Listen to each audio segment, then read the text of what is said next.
구독을 통해 매주 새로운 내용을 받아보세요. 위 종목들은 우리 시장이 대세 상승의 흐름 속으로 나아갈 적에 상승세의 가장 중심부에 놓일 수 있는 종목으로 다른 어떤 종목보다 관심을 갖고 지켜봐야 할 종목군이다. KB금융지주 50만원, 현대자동차 100만원이 넘어설 때까지 함께할 투자자의 모임. 현재 시장 흐름에서 최대의 관심사항은 세계 금융주의 흐름을 이끌어 나아가는 JP모간 체이스가 추세적인 상승 과정에 성공적으로 진입하느냐 하는 점이다. 지난 6월 하순 이후 JP모간 체이스는 수개월의 조정 국면을 뚫고 올라서려고 하는 상승 조짐을 보여주므로 세계 금융주들이 일제히 꿈틀거렸다. 세계 금융주의 흐름을 이끌어 나아가는 JP모간 체이스가 조정 국면을 뚫고 올라설 경우 기다리던 2단계 상승 과정으로 나아갈 수 있기 때문이었다. 그렇지만 이런 상승 시도가 나타나던 시기 기술주 또한 밀려나지 않고 강하게 치고 올리는 모습이 나타남에 따라 JP모간 체이스는 뒤로 물러섰다. 그리고 2주째 조정 국면이 지속되고 있고 일본의 미쓰비시 파이낸셜 그룹과 우리 시장의 KB금융지주 또한 상승세를 멈추고 2주째 신호를 기다리고 있다. 현재 세계 주식시장은 기술주 중심의 상승구도를 새로운 상승구도 중심으로 거대한 물줄기의 방향을 바꿀 수 있는 아주 중요한 위치에 놓여 있다. 2007년 10월 이후 초장기 조정 국면에 놓여 있던 종목들을 추세적인 상승 과정으로 전환시킬 수 있는 결정적인 위치에 놓여 있는 것이다. 이번에 JP모간 체이스가 추세적인 상승 과정에 성공적으로 진입하게 되면 기술주의 상승 구도는 반대로 약세 흐름으로 전환될 것이라 하였다. 기술주의 상승 구도와 금융주의 상승 구도는 함께 갈 수 없어 금융주의 상승 구도가 가동되면 기술주의 상승 구도는 약세 흐름으로 전환될 수밖에 없는 것이다. 오늘은 향후 새로운 상승 구도가 가동되면 진행 과정에 어떤 과정을 거쳐 최종적인 고점에 도달할 수 있는지를 한번 살펴보도록 하겠다. 2009년 3월부터 최근에 이르기까지 상승 구도를 가동하고 있는 기술주는 장기 조정 국면에 진입하게 되면 지속적인 하락 압력에 시달리게 될 것이다. 이런 지속된 하락 압력에도 불구하고 기술주 중심의 나스닥 시장은 장기 조정 국면에서 최고점에서 35% 전후의 하락폭에 그칠 것이라 하였다. 15년 넘게 추세적 상승 과정을 지속하면서 놀라운 상승폭이 발생한 시장이 35% 전후의 하락폭에 그칠 수 있는 것은 새로운 상승 구도로 인한 것이다. 새로운 상승 구도의 가동으로 인하여 세계 주식시장의 흐름에서 상승 기운이 강하게 작용하여 이런 기운이 기술주의 하락 압력을 막고 나서기 때문이다. 새로운 상승 구도가 기술주를 약세 흐름으로 전환시켰지만 기술주의 잠재적 하락 압력을 해소시키고 난 다음에는 상승 기운을 불어넣어주게 되는 것이다. 다만 기술주의 상승 구도에 상승 기운을 불어넣어준다고 하여도 나스닥 시장에 다시 추세적 상승 과정으로 나아가는 것은 구조적으로 어렵다.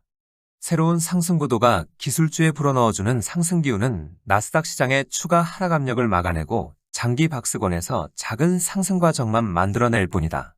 이런 작은 상승과 하락 과정을 반복하면서 장기간에 걸쳐 박스권에 머물고 난 다음 나스닥 시장은 새로운 추세적 상승 과정을 준비하게 되는 것이다. 나스닥 시장이 새로운 추세적 상승 과정으로 나아가려면 이런 과정을 거쳐야 하고 이 과정에 도달하기까지 아주 긴 시간을 필요로 할 것으로 보고 있다.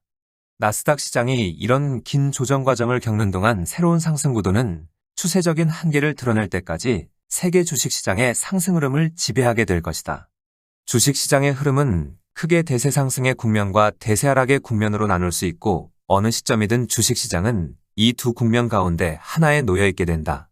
2009년 3월 이후 최근에 이르기까지 기술주의 상승 구도가 세계 주식시장을 지배한 것이라면 향후는 자동차와 금융주가 상승 흐름을 지배하게 될 것이다.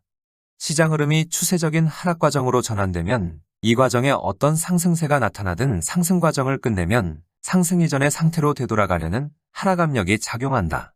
기술주 중심의 나스닥 시장은 2022년 12월 이후 추세적 하락세로 전환되었고 이번 반전 흐름이 끝나면 이런 하락 압력이 작용할 것이다. 그런데 시장 흐름이 추세적인 상승 과정으로 전환되면 상승 과정에 제한된 하락폭만 발생하고 이런 하락 과정이 끝나면 고점을 넘어서려는 상승 기운이 작용한다. 추세적인 상승 과정에 대한 한계를 드러낼 때까지는 고점을 넘어 상승세를 지속하려고 하는 힘이 작용하게 되는 것이다. 우리 시장의 경우 2007년 10월 대세 하락의 국면으로 전환되고 난 후 아직까지 새로운 대세 상승의 국면으로 전환되지 못한 상태이다. 그런데 이번에 KB금융지주가 추세적인 상승 과정으로 나아가면서 금융주의 상승 구도를 가동시킬 경우 시장 흐름 전반이 추세적인 상승세로 전환될 수 있다. 무려 17년 만에 시장 흐름이 추세적인 상승 과정으로 전환되는 것인데 이 경우 시장 흐름을 이끌어 나아가는 종목은 정형화된 진행 과정을 보여주게 된다. 시장 흐름이 추세적인 상승 과정으로 전환되면 한 번의 큰 장을 마감하기 전에는 전체 지수 기준으로 10%를 넘어가는 하락세는 거의 발생하지 않는다.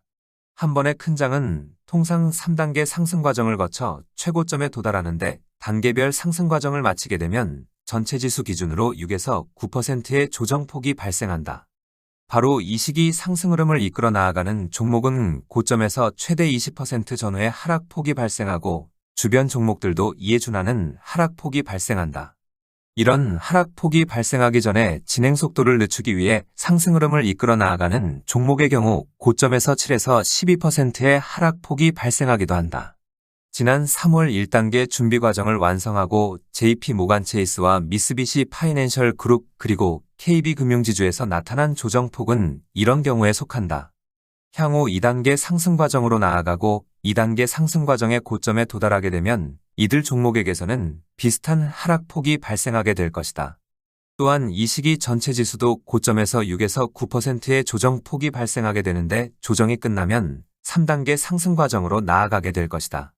한 번의 큰 장은 3단계 상승 과정을 거쳐 고점에 도달하게 되는데 3단계 상승 과정의 고점에 도달하면 앞서의 두 번과는 전혀 다른 하락 압력이 작용한다. 2022년 10월 이후 진행하여 온 모든 상승 과정에 대한 부담을 덜어내고자 하는 큰 장을 모두 마감하는 하락 압력이 이 시기 작용하는 것이다. 바로 이 시기에는 1개월 전후의 기간 동안 전체 지수는 20% 전후에 달하는 하락폭이 연속적인 급락 형태로 나타난다. 또한 큰 장의 상승 흐름을 이끌어온 KB금융지주의 경우 1개월 전후의 기간 동안 최고 40% 전후에 달하는 하락폭이 급락 형태로 발생한다. 한 번의 큰 장에서 흐름을 이끌어 나아가는 종목은 두 번에 걸친 20% 전후의 하락폭과 한 번에 40% 전후에 달하는 하락폭이 발생하는 것이다. 시장 흐름이 추세적인 상승세로 전환되었을 경우 이런 하락 과정이 발생하여도 하락세를 마감하면 또 다른 큰 장이 발생하게 된다. 시장 흐름이 추세적인 상승 과정으로 전환되면 이런 큰 장이 3번에 걸쳐 연결되어 나타나게 되어 있는 것이다. 통상 3번의 큰 장이 연결되어 나타나면 추세적인 상승 흐름의 한계를 드러내고 이후 추세적 하락세로 전환되는 모습을 보여준다.